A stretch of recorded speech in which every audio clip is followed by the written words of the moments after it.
Hey everybody, Mr. Solomon here. Welcome back to another Dragon Saga's Newbie Guide. In the last part, we chased a damned seagull that stole Farrell's diary to Bearded Whale Coast and defeated Captain Hookah. We then helped the Dragon Fellowship establish friendly relationships with a group of Dragonkin. The reason the Dragonkin are here is, well, if you made a Dragonkin, you'd know they got chased out of a few of them got chased out of their home and were forced to evacuate when it got taken over by monsters. Actually, I don't even know if it was the same as Kazura Village. I think it was somewhere else. Anyways, you're probably wondering why I'm behind here. Well, I stole graffiti. There's actually some interesting graffiti behind here. That's actually a joke. This used to have like a few talk to quests you can do, but no, there's no graffiti back here. I gotta address a couple things that I did off screen. So, without further ado, I don't look much different. First off, I want to give a shout out to someone who decided to do this out of the kindness of their heart, even though they knew that, you know, I'm a rich player in terms of the IM spending. His or her name was Kuro Rui, also on an alt named Hey. I don't know if this is their main, but they sent me a few spears, IM spears, to wear on my character, and I liked them really much. I thought they would be a little too strong, so I'm not going to soul craft them or anything right away, but I'll go over them really quick. First, what I'm using is the Spear of Many Swords. To be fair, this isn't even the best in slot IM spear, if I remember correctly. It just has some really good stats to it, so I decided to wear it for the sake of just being a slight bit stronger. Second, she also sent me a pumpkin spear, which I'm just using to use as the costume feature. Costumes are basically to just wear an IM set as a costume, like a cosmetic costume piece. They provide no stat bonuses in the stat, so don't worry, the pumpkin's final crit rate bonus is not going to apply here. And she also sent me a magical ice spear. I decided not to wear this one as a costume because it gives an annoying X spam effect, which, let's be truthful, is very, like, interfering with the PC. It causes some graphical lag in some scenarios, which I don't want to do. Secondly, I got the Spiritual Aqua Weapon off screen, and I will go over something else in this video with the third thing I got. It actually rolled pretty good on the Soulcraft.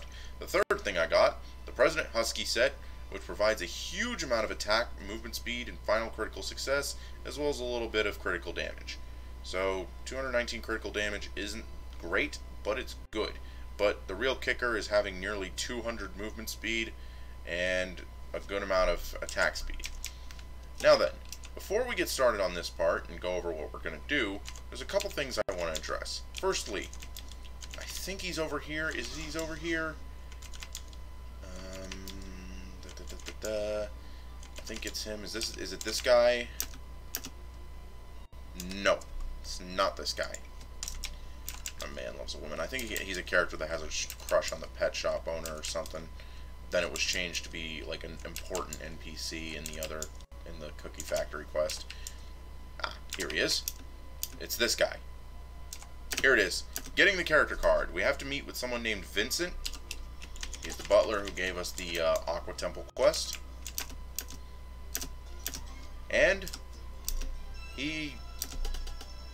let's talk to him again. We have to solve a quiz. Okay, first off, what is the weapon that Sanka, the elite monster in Trader's Ridge, has? An axe. What is the name of the dog owned by Leela, who is the daughter of Odelia's town chief, Don Morgan? His name was Silver. What is the right method to equip the general? The journal key. Which of these maps and monster pairs is correct? Canyon of Oblivion with Kunkka, Advanced Windia Plains Vegas, Windia Plains Vagabond, and Jajanka and Trader's Ridge. You know, I wouldn't be surprised if there was a Korean translation that had that as correct. Anyways, we got a character card. Now then, the character card is pretty important. When you right-click it, it's going to ask for a bunch of generic information. Gender, age, blood type, favorite color, horoscope, your hobby, and what you prefer, as well as a short comment. Don't fill this out with your personal information. There's generic information that's horribly incorrect based on person, that if you fill in specific combinations, it can give you unique stat boosts. I will post a link to the forum topic that has this in the description and whether or not these still work. Some of these can be really useful. Stuff like 10% movement speed, 10% max HP, let's see here, attack speed increases. There's a lot of stat bonuses you can pick here that a lot of people will recommend that you get this out of the way immediately. It makes future gearing a lot easier when there's a good chunk of your stat bonuses are cut off right away. I'm going to do this later off screen and I will tell you which one I picked in the description for obvious reasons. Anyways, man, that's slightly better on the movement speed, but I still need a dash jump. Secondly, another thing I want to address before we get started, it's not going to waste too much time, is the vending machine in detail. A few people in the comments section, despite that I explained it in the first part, pointed out that the vending machine, I didn't go into too much detail over it. I will now. First off, the God of Vending Machine, you want to go to Item Exchange. The Event Exchange feature is somewhat useless. I don't even think it's ever been used.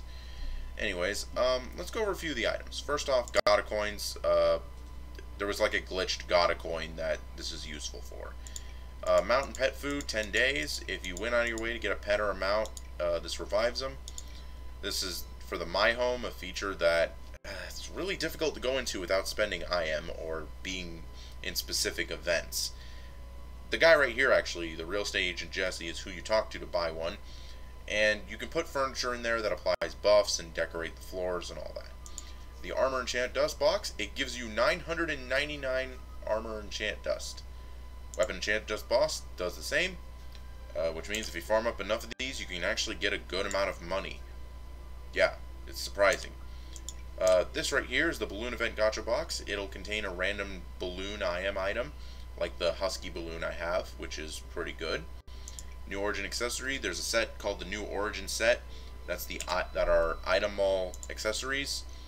They have an okay 5-set bonus, but the problem is that you're going to use 2 of them for this. That I recommend you use 2 of them for this, which makes you be forced to use this as a 4-set bonus. And technically speaking, there are events that give you rings similar to this, so it's a 3-set bonus, which isn't as good. You might want to skip out on this. There's actually better items you can get with those in all those slots. Metal Cube Balloon, which is meant to be reminiscent of those glowy cubes from the end of Dungeons. Looks pretty cool. Poop. Who would ever have poop as a balloon? It's beyond me. Diamond Coins. Don't worry about this. This is for something at level 77.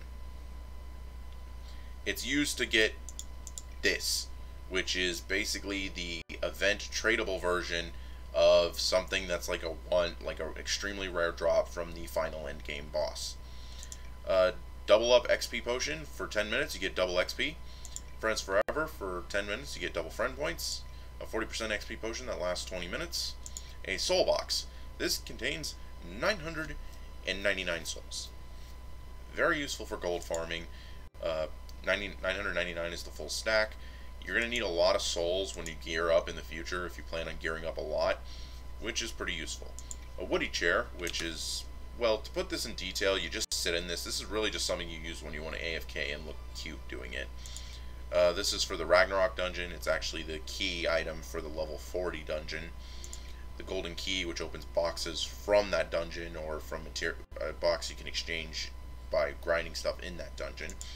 Breeze Run ticket, which is used for a community event known as the Breeze Run, where you sprint down an obstacle course, and the fastest time gets like a championship version, which is available on weekends. Yeah. Black Dragon nails, which are used for something at level 75. Another My Home item, which is a picture of Emperor Woody. And lastly, the President Husky set, which I recommended you guys go for almost immediately if you can, even though 150 Gata coins is an expensive desire. Secondly, this is the Black Market Merchant Harvey. He can sell you insurance scrolls, shop licenses, W coins to access the big wheel and mix board, which is used to grind out some best in slot costumes sometimes, and randomizers for both yourself and stats that your pet can roll. Because of this, through proper silver coin farming, you can essentially eliminate all the pay to win that you think this game might have. Pretty clever, pretty useful. I like it, and it basically re-genred the whole pay to win into a new name, Pay to Speed Up, which is basically where you buy IM to speed up the process of max stacking your character. Is it good?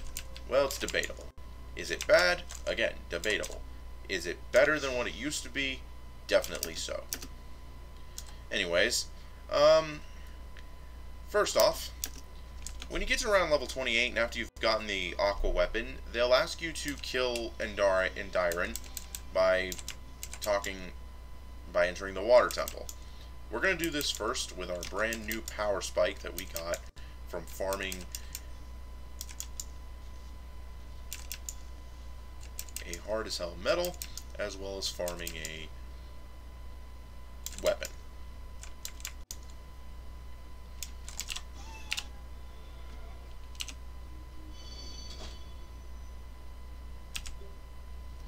So, let's enter the Temple of Water. We don't have to kill any more monsters here. We're pretty much done with this dungeon, unless we want to kill Endyron for the Aqua Accessories, which I don't think are worth it. The shield might be worth it early on, but there's actually another shield that... But you can also randomly get a shield from mission maps, which isn't bad. That's for all class and gives defensive stats just like this one does. The set bonus isn't even worth it anyways. So we're just going to be blazing through this dungeon. We're a little faster on the movement speed. We have a lot more attack speed. So, yeah, that's a good thing going for us. Shoot. I forgot to mention, whilst we were grinding, we gained 2 levels off screen. I learned Blizzard. Very useful skill. Often debated about how strong it is.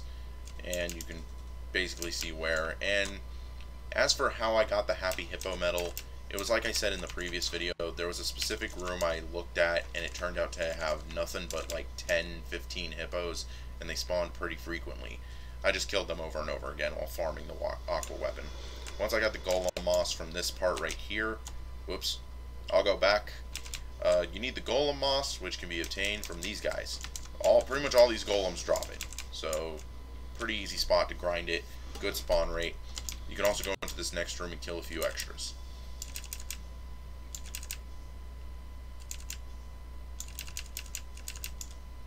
And this area right here that you're going to see me walk through, this had the hippos. There's 5 right here, about 4 right here, and lastly another 4 right here, so about 13 hippos that you can kill over and over again until you've killed 333 of them to gain Happy Hippo.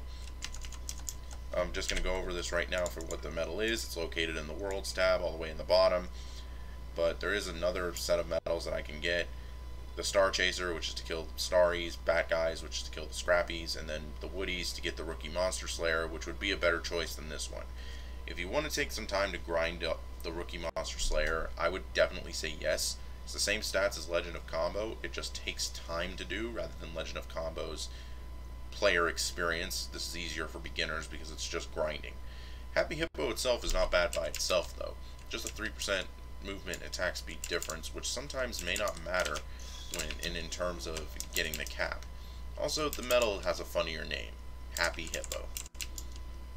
Because these hippos are happy. They're smiling. You just can't see it because they're wearing muzzles. Don't know why they're wearing muzzles. It's just how they look. They just look like pompadour wearing gangsters. Anyways, we just have to go through this dungeon and fight Endyron one more time, only this time we're 2 levels higher, so it's much easier. And yeah, I did gain 2 levels because I grinded this in the recommended channel, and this is the last night for an XP event, so for the weekend. So I gained a lot of experience. In fact, I might gain 1 more level this part, and I'll be wrapping up on 30 in the next area. About to enter, you know, the next town, which is pretty important because that city is exclusively meant for level 30 plus. And actually has a pretty tough dungeon. You might have to go in pretty early. So, yeah. But don't worry, I'm actually going to cover a lot in this part. First off, I'm going to cover this, then I'm going to wrap up Steven Trading Port, and then before we go on to Caligon's Fleet, which is the next mission map, there's something else I want to do. There's something else I want to attempt, actually. It's an attempt thing, it's experimental. If I do this right, it's pretty dang good. If I do this wrong, it's, well, whatever. I'll die. And you'll see what happens when you die in this game. And don't have revival items. Anyways.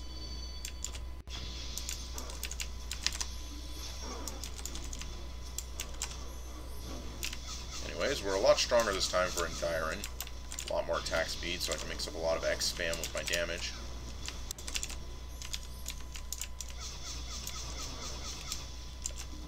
I've heard some people tell me that you can get combo metal in here by just ignoring Endyron and killing the endlessly respawning golems.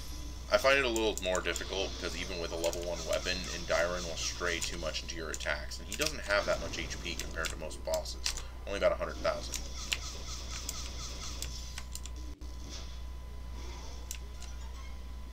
And we've beaten Endyron. Good amount of experience there, about 300,000. And he actually dropped the one part that I would never use, the necklace. Like I said, you're never going to replace the Dragon Fellowship sign symbol. Anyways, it drops us off right here. So we can talk to the Sovereign.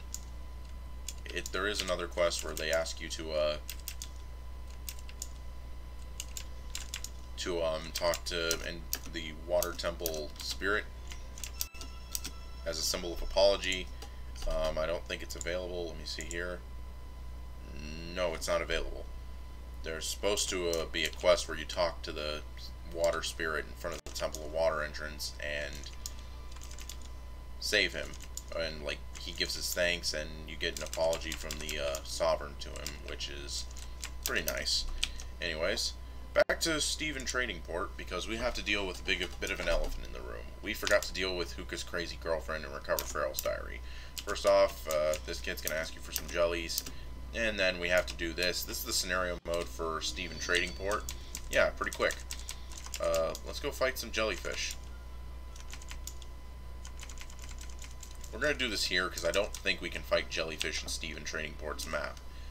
I think it's one of those quests. Come on, where are they? There's, like, absolutely none here. Are they even in this map?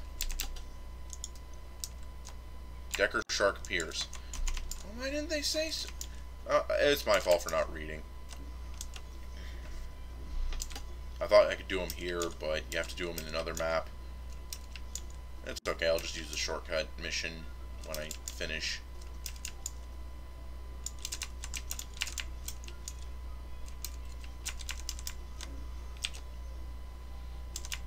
Alright. Oh, and by the way, as a bit of a PSA, I don't really like to accept donations from other players. A lot of this stuff is, like, hard to grind sometimes, and I don't want people to try and give me shortcuts. If you want to give me a donation, I'm just going to politely decline it, and I'll probably mail it back to you.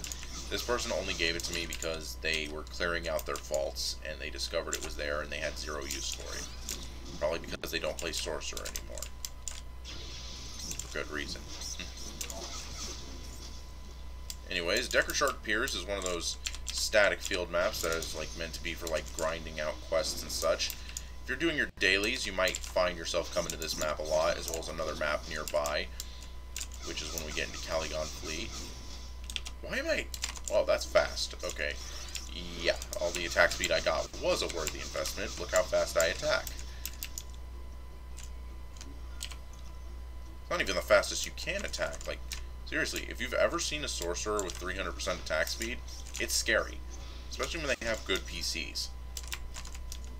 Like, you think mine's fast, that's just because I have, like, really good specs compared to a lot of players.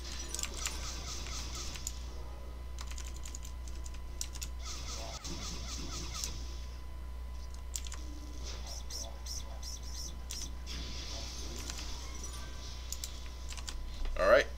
We went and beat up a bunch of starfish for some reason.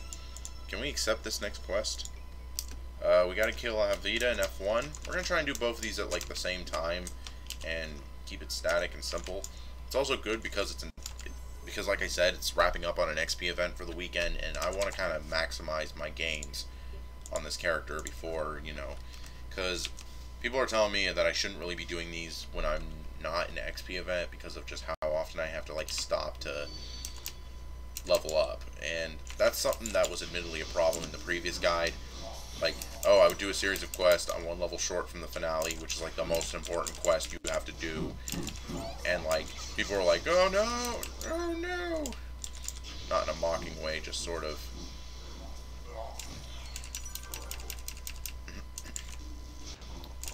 Not in a mocking way, just say that, just because, yeah, they had a perfect point there. It's completely justifiable, you know. Which is why I'm hoping to just alleviate that issue. And now, with the previous newbie guide as a reference, I can actually point out the levels to prioritize in future episodes. This is especially going to be good because the level 30s are coming up, which is where this happens a lot. Like 31 to 32 or something like that, where they'll have you gain that one insignificant level before having you do like the finale quest in a dungeon or mission map. So yeah, pretty dang helpful for me now, which makes this easier. Anyways, Captain Elvita. This isn't even her standard casual outfit.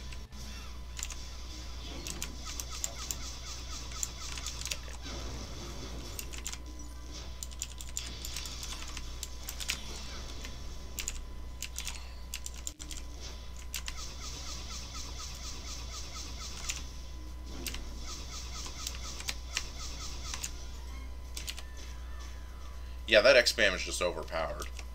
Like, I'm gonna tell you right now, like, this is just fast X attack and me doing, like, the kiting method to increase my speed. Because when you do it like that, by zigzagging back and forth like that, it is a faster animation, which is what I'm kind of taking advantage of, is, like, you know, saving animations and such, which helps out a lot. And nice, nice. Get me some materials. Might end up actually getting socket boxes at this rate. I did get a high energy plasma farming monster chests.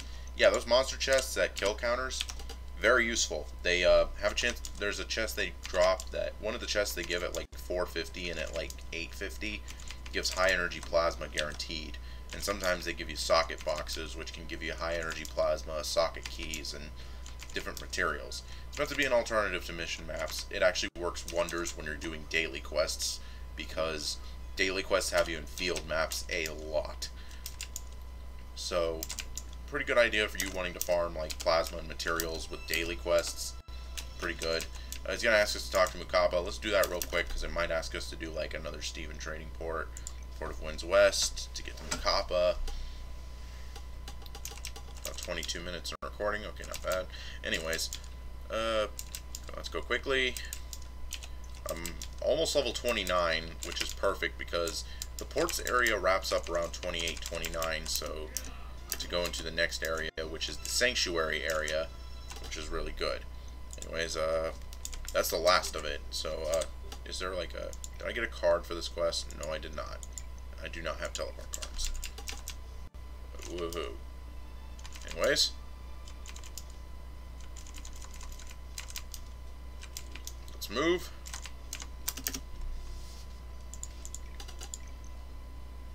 Steven Trading Port. Costs freaking half a gold to come here, doesn't it? Yeah, 51 silver. These people better be paying me riches. I don't care if she's a pirate terrorist. Okay, let's go into Steven Trading Port scenario mode. Come on.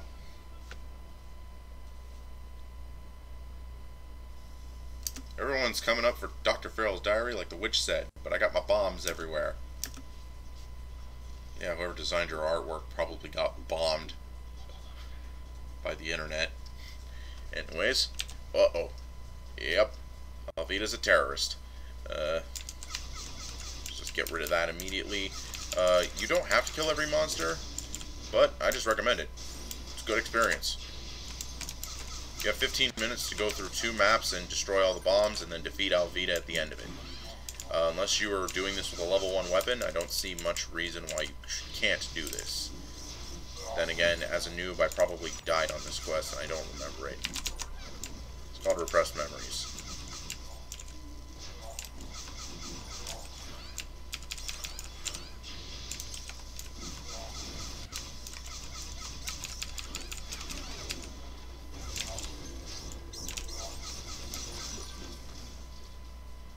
That's that's the first set of bombs. There's 2 more bombs. There's the last set of bombs are in this section.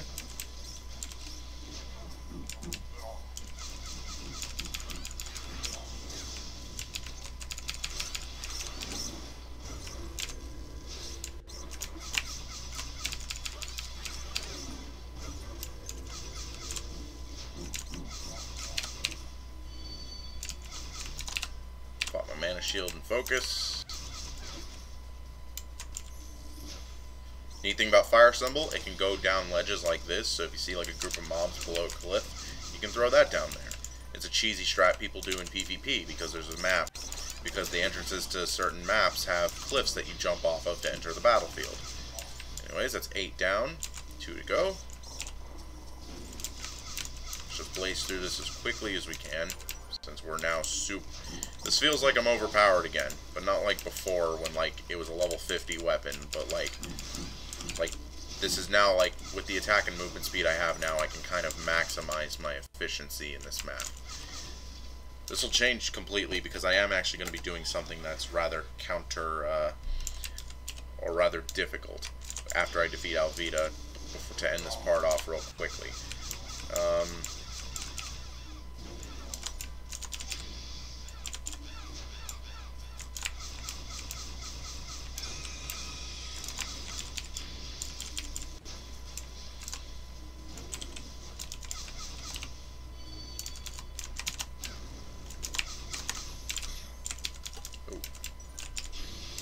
Alright.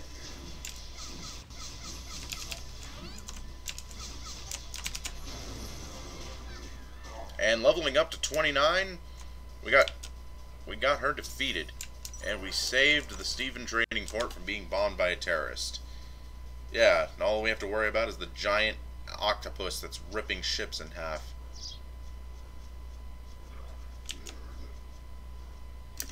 Crap. I was going to get big money from the witch if I gave her Pharaoh's Diary. Dragon Fellowship, you will pay for this. You didn't see it because I have background textures on low, but they fly into the background and then both of them fall into the ocean. They're sharks. They'll be okay. You know, unless they're devil fruit sharks, but that's not, it's not that series. It's Dragon Saga. Okay. The emergency is saved, which means, okay, and as a reward, we get a good chunk of experience. We gotta take back Dr. Pharaoh's Diary, and with Elvita defeated, something actually becomes available to us. Something amazing. Well, not really amazing. It's been kind of outclassed nowadays, but it's still pretty good as an alternative if you can find a party to do it.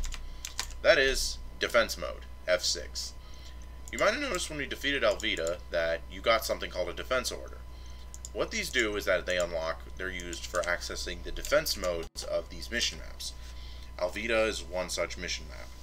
In defense mode, you'd fight against waves of monsters under a time limit to protect a stone from losing all of its health. There's 10 waves. It can be pretty challenging early on, which is why you need a party, but the party actually scales the number of monsters you fight. I want to bring special attention to that. The party scales the number of monsters. With a party of 4, you fight 100 monsters every stage, which means by the end of it, you'll fight over 1,000 monsters, which all give their own experience values. It gives huge experience chunks, which help you level very fast. There's daily quests that help with it, which is pretty good. It's a decent thing. Decent for leveling, actually, which is pretty nice. There's actually another... Nope, not yet, actually. I think that's actually at level 30, or after we've beaten Elvita. But there's actually a series of hero quests for the 3rd mission map in the ports. And what I like to call the ports section, which, let's look at our map, is this region right here, which is the 2nd region in the continent of Wind. Anyways, let's talk to Colin and give him back Paris's diary. He's got a few missions now. First off, the Sovereign, Stephen Jr., which is really just a fancy way of saying king under bad translations, wants to give us a reward for our valiant efforts. He's going to give us 10 gold and some experience. Thank you, my good sir. I curtsy in your honor. Now try not to imagine a 26-year-old man dressed as a woman courtesying for him. Anyways, there's actually a couple new hero quests that involve the next town, which is the Moonlight Shore Village. Additionally, a quest for the third mission map, Caligon Fleet, has arrived with this pirate here. We can actually do all that right away, but before I do any of that, let's accept these quests because it introduces the next city to us. Actually, this one talks about Jeremy.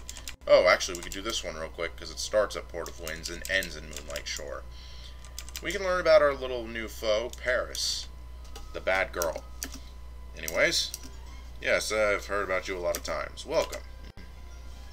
Well, my reputation is preceding me, and not just in the fact that I can't AFK in Port of Winds. A kid without tears. So, I've heard that Witch Paris appeared. I'm not sure whether you heard about it or not, but the Witch Paris has been threatened she's threatened this world since even 1,000 years ago. She brought a big trouble to the sovereign continent together with a vicious black dragon named Elga. Young students are even educated very well about the Witch Paris. Adeline is a very smart one. After she heard about the name of Paris, she already noticed that it's the same name of the witch from 1,000 years ago.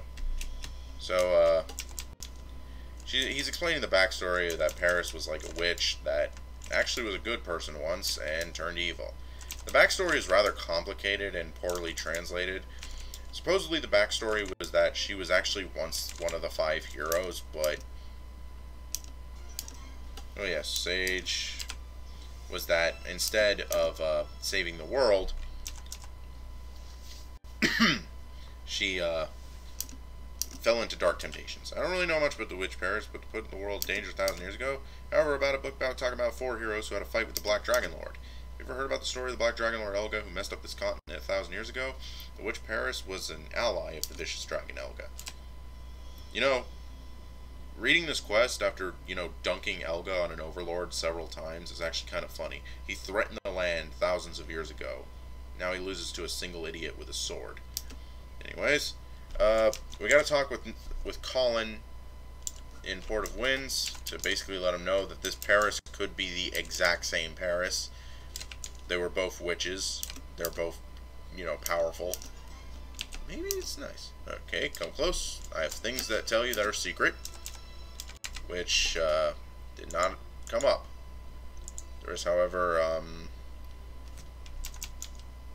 we can now finally access the second quest of the hero quests I recommend you accept before dealing with Moonlight Shore Village, which is the next town.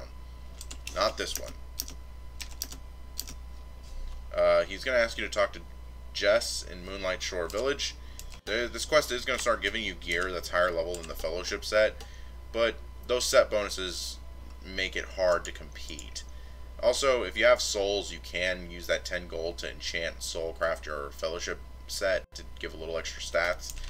But what I think the majority of this rest part of the video is, depending on how fast I do this, I'm gonna try something, see if I can access something different. Yes, I do. Yes, I can. So, you know the City Hall sewers, right? You can grind it for stuff like the feral gloves and the belt and all that. Pretty nice. You're thinking, PvE in this game seems a little too easy. How can we fix that? Well, here's something we can do. Expert mode. I do not recommend this unless you're pretty experienced with dodging monster attacks and have decent gear and weapons. These are not decent gear and weapons. So, we're going to tackle it. I might suffer a heavy penalty for this. So now, expert mode has a bit of a different thing. First off, you have to be 5 levels over the hero quest that you typically will accept this quest in. Get access to this dungeon in, which is, in this case, is level 25. Second, you can go with a party, but the difference in levels between your party cannot exceed 5 levels. Third, you can't join a party in the middle of this dungeon.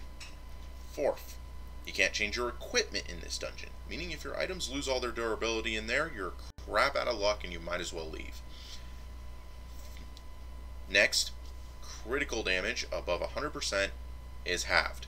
The base critical damage whenever you're in an expert dungeon is 150, meaning you're not going to be dealing as much damage.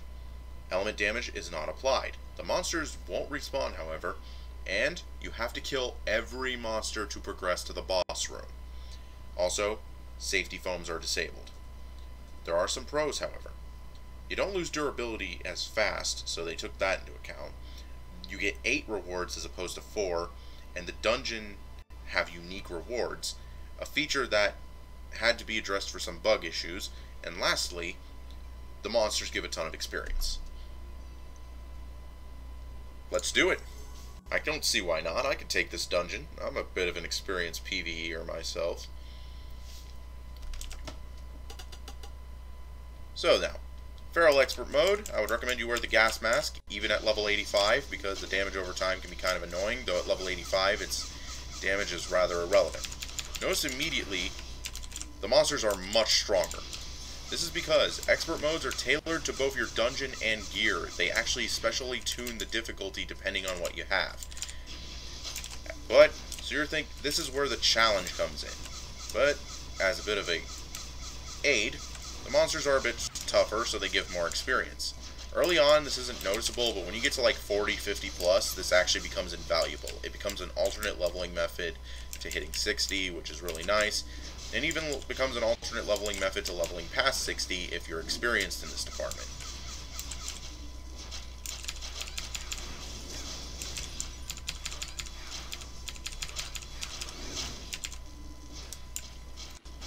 But, as a end result consequence, I have to fight over 100 monsters. And if you're thinking this XP isn't that good, the real XP from an expert dungeon really comes from its end boss. They give huge bursts of experience. In fact, I want to see if this will actually level me from 29 to 30, even though I got access to this dungeon ages ago. I was going to do this right at 25, but I felt like after getting the aqua weapon was best, because by then I would have a huge power spike from items and such. And from the looks of things, I was relatively smart. I'm blazing through this dungeon. Let's see how Feral's Guardians handle. We have to kill 5 of them to get the keys, so...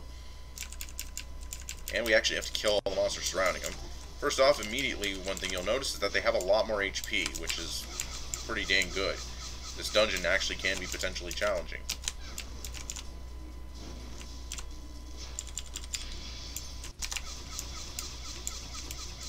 Try and maximize our DPS. I don't think you can groggy these guys. Yeah, that brings back memories.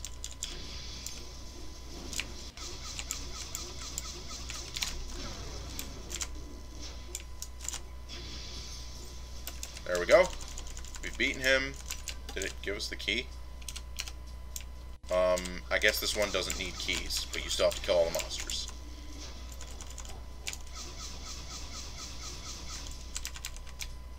Make sure that's all of them in this room.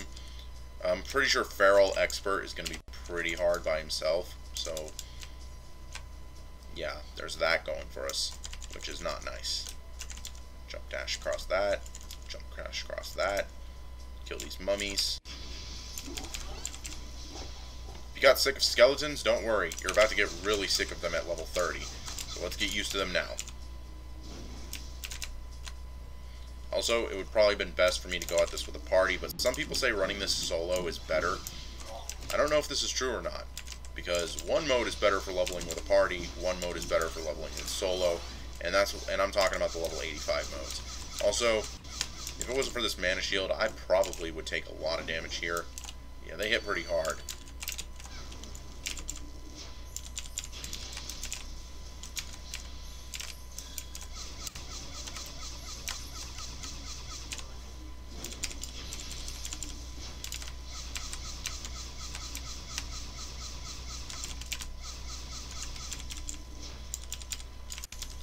Oh, got hit by that.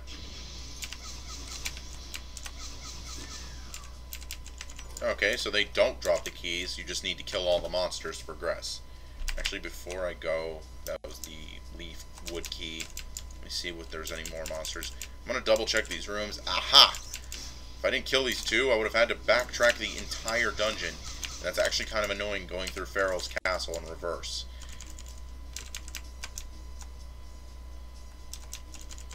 Actually, let me triple check. I'm emphasizing it because there are dungeons like this where you don't kill everything and move on accident, and then all of a sudden you have to backtrack through the entire dungeon, and in some rare exceptions, you can't do that. It might be a glitch or something else that keeps you from doing it, but it's dangerous. So kill everything before you move on, make sure everything is dead. I'm almost done with this section right here, which means I only have 3 more mid-bosses to go, and only 102 more monsters to fight. And for those of you wondering, I am going to attempt the expert, almost every expert dungeon. There's some I might not attempt because of just like, you know, whether or not they're useful or that they get unlocked in areas where better methods of leveling become available.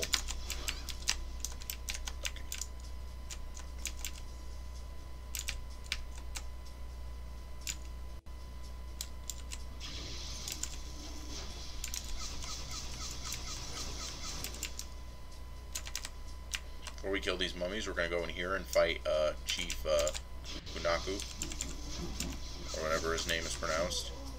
Get sick of fighting fat guys. Oh, he poisoned me. His poison's actually pretty deadly. Because it does 100 damage a second.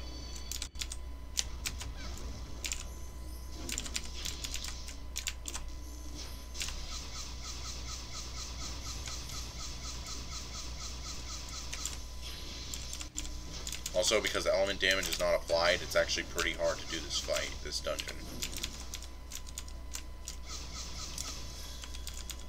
Oh my god, stop breathing on me! It does like 200 damage every time, and then it hits me with a DOT that I have to slow heal or I'll die. Kill these mama boom booms. I like how they're dressing in drag. I don't even know if those are the females of their race. I could just be assuming genders. They look like people. They look like they are. They sound like they are. Oh, actually, that's the wrong way. Gotta go mixing up defend directions again. Anyways, let's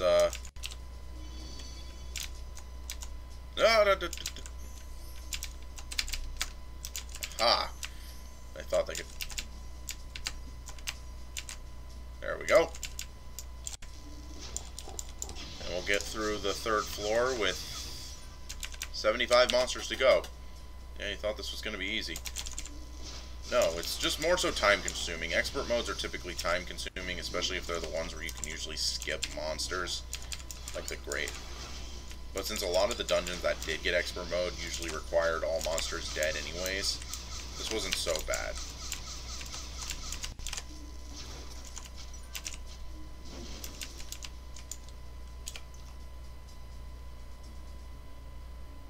I believe this is the one with the fake door. I'm going to check it just to show you that this is in fact a fake door. In fact, it's so fake, Popcorn removed the portal.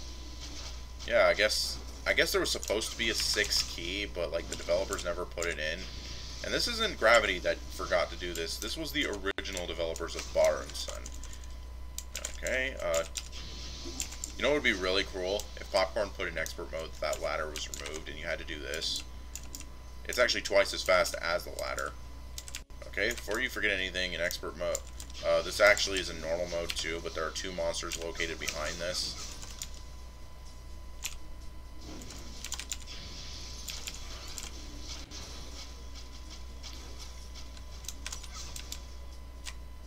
Yeah, so just keep that in mind when you're going through here.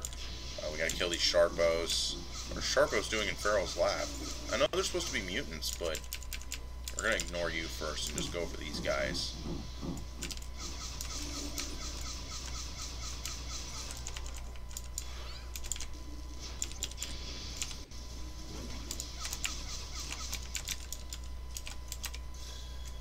Oh, no wonder I'm taking so much damage. My shield wore off. I guess the debuffs wore off before I entered. I know my home buffs stay in expert mode. Uh oh.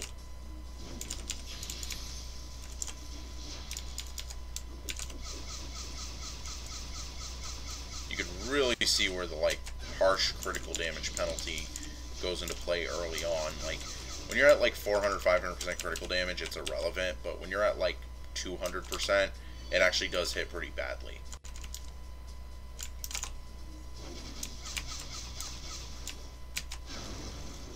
Did I hit something? No. I was about to say, if a monster was waiting for me down there, that'd have been the funniest thing. Because most of these monsters give the most pained facial expressions when they're hit, when they're launched by something like that.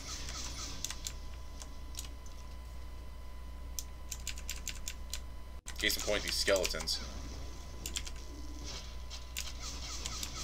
Like, for example, why when I electrocute the skeleton, it shows it's a skeleton? Okay, actually, they're naked skeletons in a barrel, so that's actually kind of justified to show an X-ray of an X-ray. Anyways, let's kill these last few monsters before we enter Porky's lair.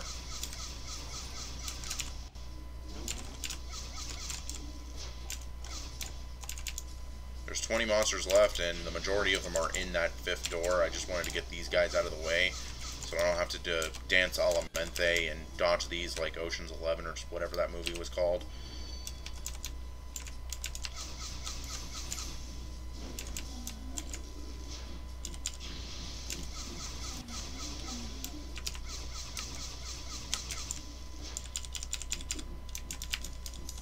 Yeah, I've actually never fought this boss. I haven't fought him in a while, actually. He's based on a boss at like level 50 named Berloon.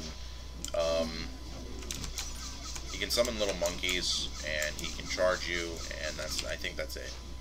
I think that's all he does. Now there's a charge, and it actually hits kind of hard, because I'm getting hit by it and traps at the same time.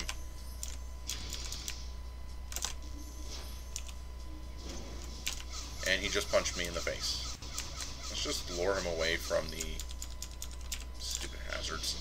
Let's lure him away from the hazards like I do when I fight Feral, because it's the most efficient way to fight Feral. Because he beelines it straight for you anyways, why not? Anyways, he's the final monster.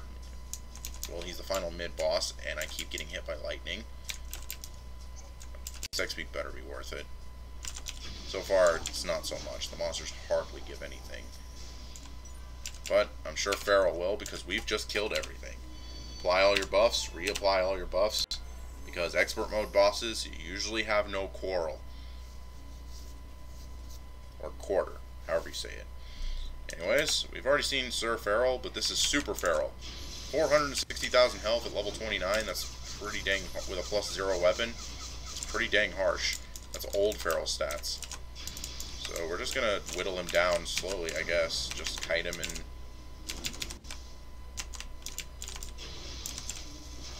And this stupid skeleton that went nearby. You gotta actually watch out for those, because that does apply dash block, which can be pretty... yeah, that's the attack that applies dash block. When he throws the gem, that applies jump block. Or I think it's his arm slam that does it. Yeah, it's the arm slam that does it, so be careful with that. Usually when monsters have a throw attack like that, if it throws them into a wall or has a really long distance, they tend to stand very still for a while after that. I got hit by the dash blocks.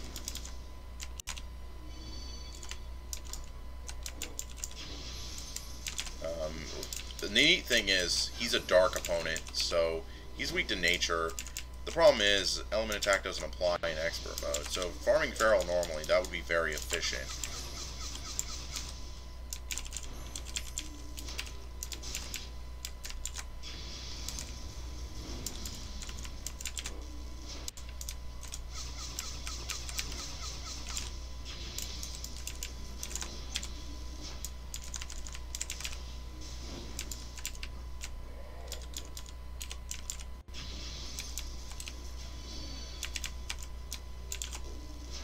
Almost got him down. Hey, maybe we'll actually get the gem so we can make +3 weapons. So we can +3 our aqua weapon. Man, I die real fast if it weren't for potions and slow heal. Slow heal in general is broken. And that's Feral, and he gave us about 200,000 XP.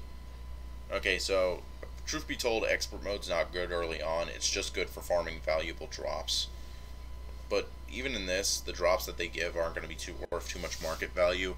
I really only recommended running this for gold, for equipment options, including what I'm hoping to get from this, Come on, I'm picking this box. I'm feeling lucky. Come on, big money, no whammies, no whammies.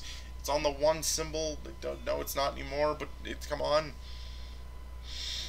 Okay, you get 8 rewards like they promised, and I got it. I got what I was looking for, the best Farrell's Adrenaline Capsule. Farrell in Expert Mode has a best version of the gas mask set, including a better gas mask, better gloves, better capsule, better belt. Available at level 28, really good. He also drops some more XP potions, and since he drops 8 rewards, the equipments he gives can be sold for quite a bit of penny. But because I actually got what's considered one of the best drops from him, I'm rather satisfied. Oh, it's not. Oh well. There we go. We got the gas. We got basically one of the better in slot drops. And since we don't have the best gas mask, but that's not a problem. It's only slightly better in health, anyways. I have 5,000 health with the Fellowship buff. This shouldn't be a problem. Anyways. I think I'm going to end things off here, because I did exceptionally well and did a lot of work today on this character. I know, a bit short since, you know, Moonlight Short Village, but, you know, this is basically the end of the ports area once we go to the next area in the game, which is Caligon Fleet. That's the final mission map for this ports area, which is for that around the level I am. Assuming I'm not overpowered like I feel like I am, but I'm technically not. Anyways, next time on Dragon Saga's Newbie Guide, we wrap things up in the final mission map of Port of Winds, and we move on to Moonlight Shore Village to investigate some strange findings of the undead. See you guys next time.